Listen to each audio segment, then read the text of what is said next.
Speaker साहब, पहले तो एक अजीबो-गरीब फिजा है।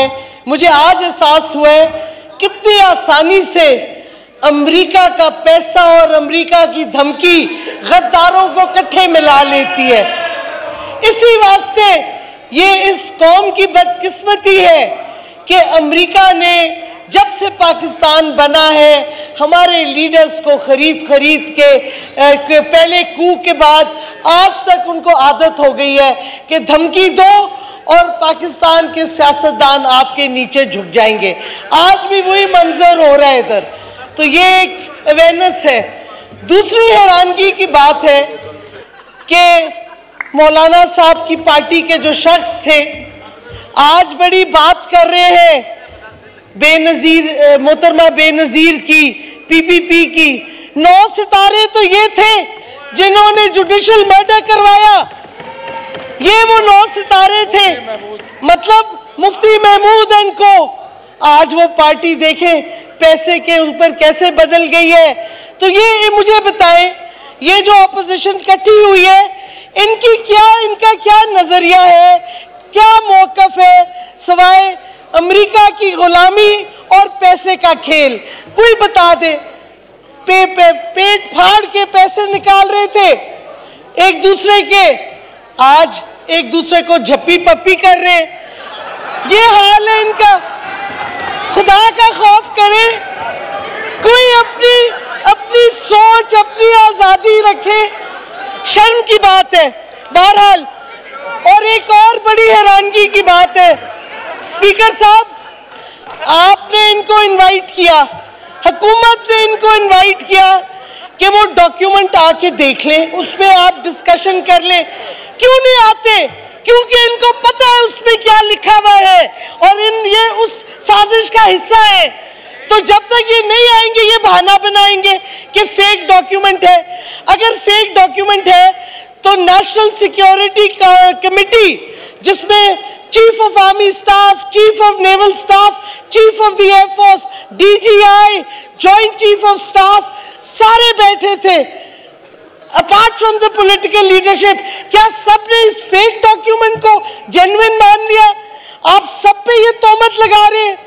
नेशनल सिक्योरिटी कमेटी में जितनी लीडरशिप थी स्टेट की, उसको आप कह रहे हैं वो झूठ बोल रही है, उन्होंने फेक डॉक्यूमेंट को सच्चा कह दिया।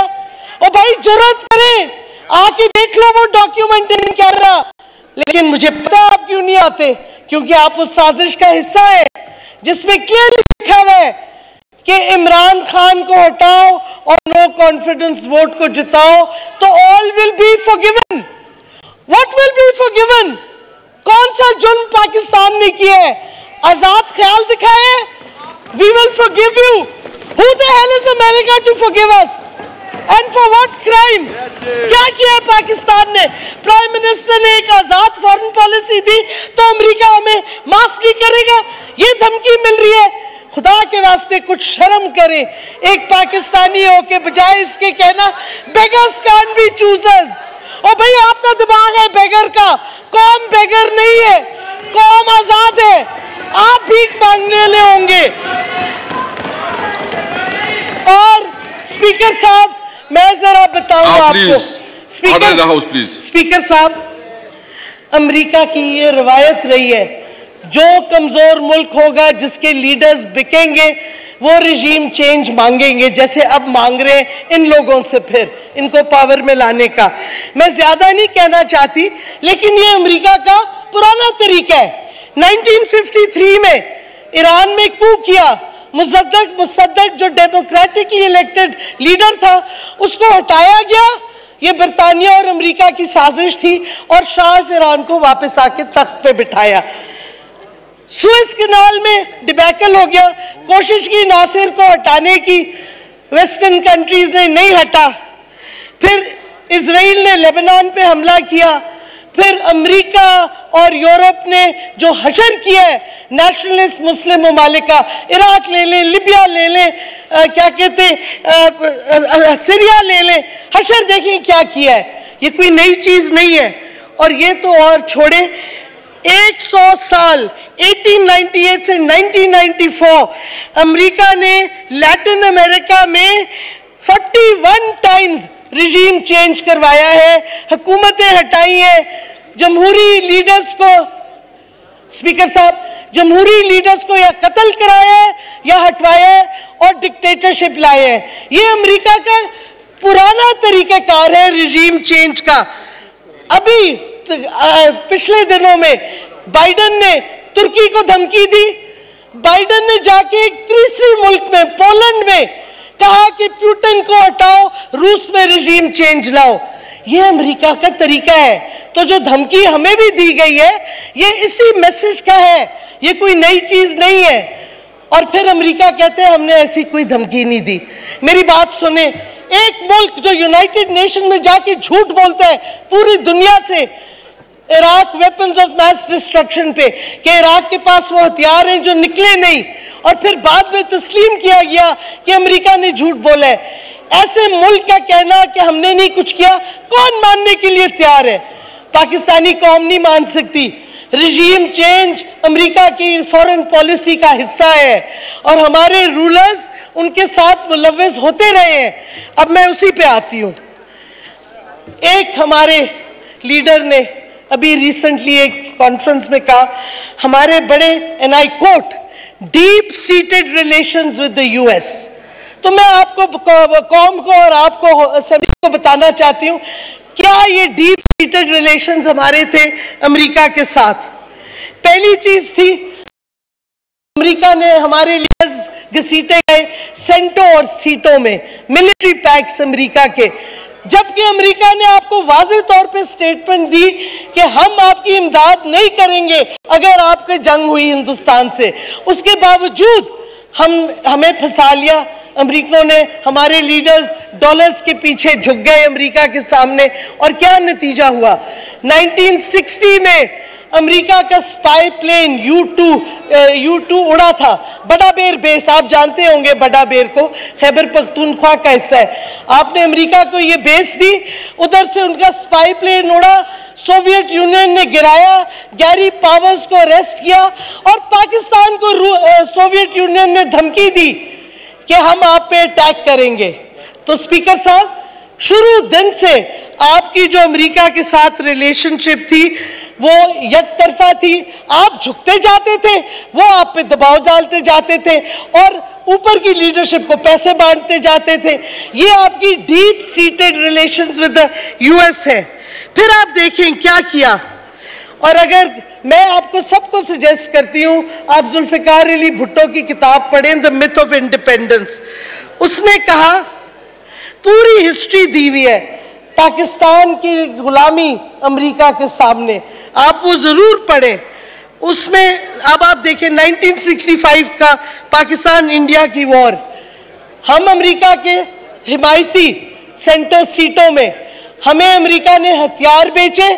65 की जंग में हमारे स्पेयर पार्ट्स रोक दिए ताकि हम इंडिया के साथ जंग ना लड़ सकें ज्यादा देर। ये आपकी दोस्ती, डीप सीटेड रिलेशनशिप जो हमें बताई जाती है वो है। फिर हमने चाइना की रिलेशनशिप डेवलप की अमेरिका और चाइना के दरमियान निक्सन के जमाने में। उधर से आपको क्या मिला? कख नहीं मिला। 1974 में जब हिंदुस्तान ने पहला न्यूक्लियर टेस्ट किया, उस पर गुस्सा हिंदुस्तान पे नहीं हम पे उतारा गया। सैंक्शंस अमेरिका ने उस वक्त हमें लगाए, बॉम्ब किसी और ने फाड़ा, मसारा हम पे गिरा। जो गुस्सा था अमेरिका का, ये सोचने वाली बात है। और अभी तक हम उनके हिमायती थे। ये हाल है एलाइज के साथ, डीप सीटेड यूएस रिलेशनशिप जो हमें कहा जा रहा है आजकल, ये हाल है उसका। फिर आप देखें 70s में क्या हुआ? Suspension, sanctions, Glenn Symington Glenn amendment आई 1976 में, जिसमें उन्होंने कहा कि अगर पाकिस्तान न्यूक्लियर बम बना रहा है हम सैंक्शंस लगाएंगे, और उन्हें लगा दिए। फिर क्या हुआ? जब सोवियट्स को हटाना था, अमेरिका ने कुछ दोस्ती कर ली, कुछ पैसे आपको दे दिए, आपने अपना पूरा मुल्क तबाह कर दिया।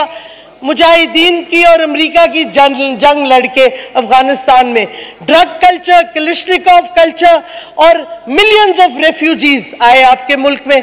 उधर तो जिनीवा अकॉर्ड हो गया, आपको भूल गए, आपके रेफ्यूजीज को भूल गए, अमेरिका छोड़ के चला गया। ये आपकी डीप सीटेड रिलेशनशिप है अमेरिका के साथ, सोचने वाली बात है। मैं तो सवाल उठाती हूं, ये किस तरह से आपके कई लीडर्स कह रहे हैं we have a deep seated relationship with the US, ये डीप। अच्छा, फिर सबसे इंटरेस्टिंग, हमने उनको पैसे दिए, मुफ्त नहीं ले रहे थे, F-16 जहाज, उन्होंने इनकार कर दिया, पैसे भी हमारे रख दिए।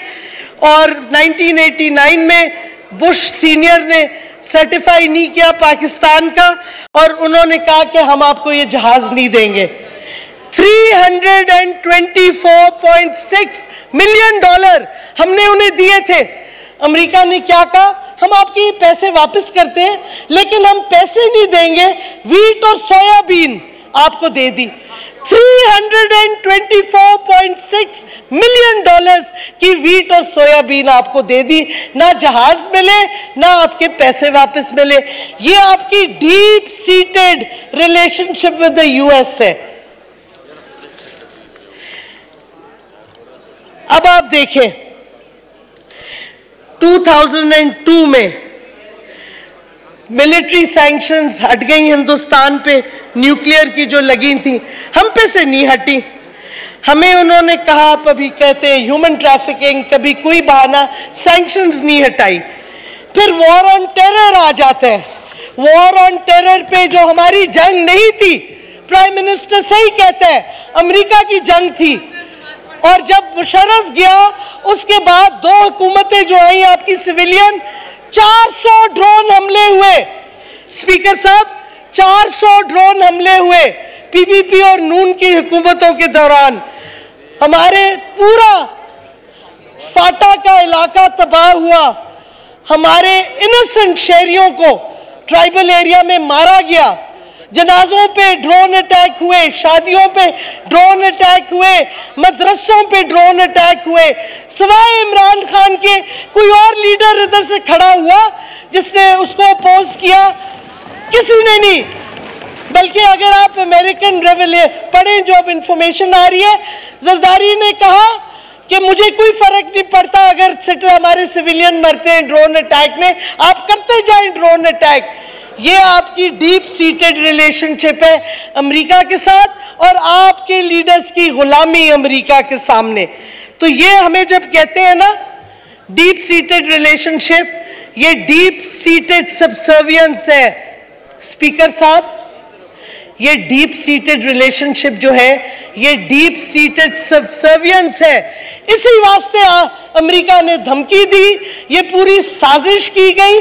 जो ये वोट ऑफ नो कॉन्फिडेंस का मोशन आया, टाइमिंग आपने असद उमर ने बताई है किस तरीके से। 7 तारीख को एक आता है उधर से मीटिंग की डॉक्यूमेंट, और 8 तारीख को वो मोशन दाखिल करते हैं। ये लिंक हट नहीं सकता। ये वाज़े तौर पे अमेरिका और इन लोगों की साजिश है। और क्योंकि इसी वास्ते फिर शहबाज शरीफ खड़े होके कहते हैं बेगर्स कैन बी चूजर्स। ओ भाई, यू मे बी अ बेगर, कौम नहीं है बेगर। आप जाके अमेरिका से बेगिंग करें, घुटने टेके अमेरिका के सामने, ये कौम नहीं मंजूर करेगी उसे। और एक और कुछ थोड़ी सी अमेरिका ने हमारे साथ किया जरदारी साहब पीपीपी की हुकूमत में वॉर ऑन टेरर के दौरान, डू मोर का मंत्रा, हुसैन हकानी आया, मेमो गेट का किस्सा हुआ, जिधर हमारी लीडरशिप ने कहा हमें फौज से बचाओ, अमेरिका आके हमारी मदद करो, हमारी फौज से हमें बचाओ। ये ज़हनियत है इन लोगों की, ये ज़हनियत है कि अपनी फौज के खिलाफ अमेरिका से मदद मांग रहे हैं। ये शेम ऑन देम, मैं कहती हूं। और फिर हाल ये हुआ कि हुसैन हकानी ने जरदारी के थ्रू, हमारी एक पोजीशन थी IAEA में न्यूक्लियर सेफगार्ड्स पे, उन्होंने हमारी पोजीशन को बदलवाया। एक खत पहले गया जिसपे हमारी पोजीशन थी, 4 दिन के बाद वो खत बदलवाया गया और IAEA को कहा गया कि पाकिस्तान को कोई इतराज नहीं, जो मर्जी एग्रीमेंट आप हिंदुस्तान से कर लें। हमारी न्यूक्लियर स्टांस भी ये बेच चुके थे। ये तो हाल है PPP की हुकूमत का उस वक्त का। आगे देखें, सवाल अब कुछ उठते हैं। कश्मीर को तो इन्होंने भूल दिया था, कश्मीर पे तो बात ही नहीं की। दोनों, ना PPP की हुकूमत ने ना नवाज की हुकूमत ने। वो तो अभी मैं आ रही हूं उस पे, नवाज शरीफ के ताल्लुकात जो थे हिंदुस्तान के साथ। पहला प्राइम मिनिस्टर है जो हिंदुस्तान ऑफिशियल ट्रिप पे गया और APHC की कश्मीरी लीडरशिप से रिफ्यूज टू मीट दम। शर्मनाक बात, क्योंकि वो बिजी थे, हिंदुस्तान के बिजनेसमैन से बिजनेस डील्स कर रहे थे प्राइवेटली, हालांकि ऑफिशियल विजिट पे गए थे। रिजीम चेंज का सवाल उठता है। एक सवाल आता है कि उस डॉक्यूमेंट में ये वाज़े तौर पे लिखा गया है कि हम समझते हैं कि प्राइम मिनिस्टर का फैसला अकेला था जो रूस की ट्रिप की, हालांकि सबको पता है, डॉक्यूमेंटेड है, कंसल्टेशंस हुई। तो सवाल उठता है, किसने ये इंप्रेशन दिया अमेरिका को कि प्राइम मिनिस्टर का visit was a sole decision of the Prime Minister, not of the leadership and the state of Pakistan? किसने ये खबर दी? मुझे तो एग्जैक्टली नहीं पता। मुझे ये पता है नवाज शरीफ हुसैन हक्कानी के बहुत से ताल्लुकात हुए, American charge D affairs different शहरों में जो है वो हमारी ऑपोजिशन लीडरशिप से बहुत दफ़ा मिले, हमारे डिसिडेंट से भी मिले। क्यों मिल रहे हैं डिसिडेंट से? खास तौर पे जब ये नो कॉन्फिडेंस का मोशन आ रहा है, सवाल उठता है क्या वजह थी। दूसरा सवाल जो उठता है और ये बहुत इंपॉर्टेंट है कि उसमें लिखा इंप्रेशन ये है, एग्जैक्ट वर्ड्स में कोट नहीं कर सकती, कि हम अगर ये vote of no confidence successful होता है हम पाकिस्तान को फॉरगिव करेंगे। ये नहीं कहा कि हुकूमत आएगी नहीं, हम देखेंगे उनकी पॉलिसी क्या है। उन्होंने कहा बस इमरान खान को हटा दो, जो भी आएगा वोट ऑफ नो कॉन्फिडेंस में, और उनको पता था कौन आएगा, हमारे यही बेगर्स कांट बी चूजर्स जो इधर बैठे हुए हैं। तो उन्होंने कहा हम आपको फॉरगिव कर देंगे। तो मेरा सवाल है, क्या क्या कमिटमेंट्स वो जो उधर बैठा हुआ है प्लेटलेट जिसके अब ठीक हो गए, या जो इधर बैठे, क्या क्या अश्योरेंसेस इन्होंने दी अमेरिका को, कि अमेरिका ने कह दिया कि वोट ऑफ नो कॉन्फिडेंस सही हो जाए तो हम सब माफ कर देंगे। अव्वल तो माफी क्या तो मैं पहले बोल चुकी हूं, क्या किस चीज की माफी, लेकिन ये अश्योरेंस क्या क्या बेच के आए हैं मुल्क का, जो कि उन्होंने कहा बस सक्सीड हो जाए हम आपको माफ कर देंगे। सो इस वास्ते प्लीज ये सवाल बहुत इंपॉर्टेंट है। ये वोट ऑफ नो कॉन्फिडेंस ऐसे ही नहीं आया, और मुझे बड़ा अफसोस से कहना पड़ता है सुप्रीम कोर्ट को चाहिए था कि वो वजह देखते कि क्यों डिप्टी स्पीकर की रूलिंग आई जो आई, क्यों आई, इसने एग्जामिन क्यों नहीं किया सुप्रीम कोर्ट में। और मैं जो असद उमर साहब ने कहा, मैं एक स्टेप आगे जाऊंगी, जो सुप्रीम कोर्ट का फैसला है वो जुडिशल कू है। उन्होंने पार्लियामेंट को जीरो कर दिया है, इधर तक बताया है कि आप किस वक्त पे मीटिंग करेंगे, ये उनका है ही नहीं। This is not part of their purview. ये जुडिशियल कू जो है ना मुनासिब लफ्ज नहीं है, नहीं बिल्कुल सही है, इट्स अ कू। उन्होंने पार्लियामान की अथॉरिटी खत्म कर दी, पार्लियामान की सुप्रीमेसी खत्म कर दी। और आपको पता है पार्लियामान में हमारा हक है, हम जो बोलते हैं हमारा हक है और हम बोल सकते हैं, हर चीज पे बात कर सकते हैं स्पीकर साहब। तो अब मैं आती हूं उस पॉइंट पे, इलेक्शन कमीशन, वाह जी वाह, इलेक्शन कमीशन को क्यों बुलाया गया सुप्रीम कोर्ट ने? केस में तो उनका कोई नाम नहीं था, होल्डिंग ऑफ इलेक्शंस का इशू तो नहीं था, बुलाया गया। अब देखें ना, कनेक्ट द डॉट्स, साजिशें ऐसी ही नहीं होती, हर कनेक्शन ऑफ डॉट्स होती है। उधर इलेक्शन कमीशन कहता है हमें तो 7 महीने चाहिए। ओ भाई, आपकी कॉन्स्टिट्यूशन ड्यूटी है कि 3 महीने में इलेक्शन करो, आप कैसे 7 महीने ले सकते हो? अगर आप काम नहीं कर सकते इस्तीफा दे chief election commissioner. Chief election commissioner का काम है इलेक्शन कराए 3 महीने में। उसको किसने ये इजाजत दी? किस रूल के तहत उसने ये सुप्रीम कोर्ट पे स्टेटमेंट दी कि हमें 7 महीने चाहिए? ये साजिश का हिस्सा नहीं स्पीकर साहब लग रहा? मुझे तो लग रहा है ये वही साजिश है। हमने इलेक्शन नहीं कराने, ऑपोजिशन ने नहीं कराने, क्योंकि इन्होंने सारे जो हमने इलेक्टोरल रिफॉर्म्स किए वो हटाना चाहते हैं। साफ और शफाफ इलेक्शन जो ईवीएम से होंगे वो नहीं कराना चाहते। कैसे वो करेंगे? जेरी मैंडरिंग और वोट थैलियां कैसे गायब होंगी, वोट्स कैसे गायब होंगे अगर ईवीएम इस्तेमाल हो गई? ओवरसीज पाकिस्तानीज का इनको पता है सपोर्ट किधर है, वो उनका वोट खत्म करना चाहते हैं। नैब करीब आती जा रही है, मसूद चपड़ासी के पैसों के बारे में केस आने वाला है, ये नैब को खत्म करना चाहते हैं, अपनी लूटी हुई दौलत को बचाना चाहते हैं, जो कि अब टाइम आ गया है। तो मैं कौम से दो सवाल करती हूं, फिर खत्म करूंगी।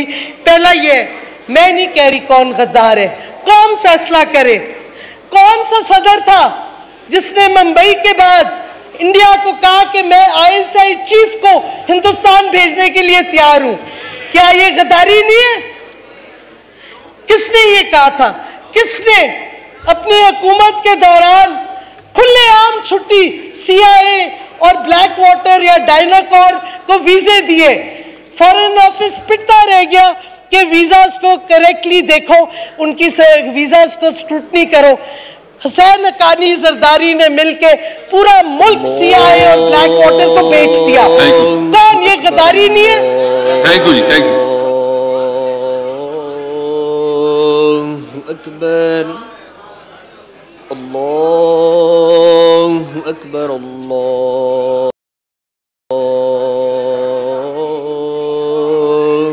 अकबर।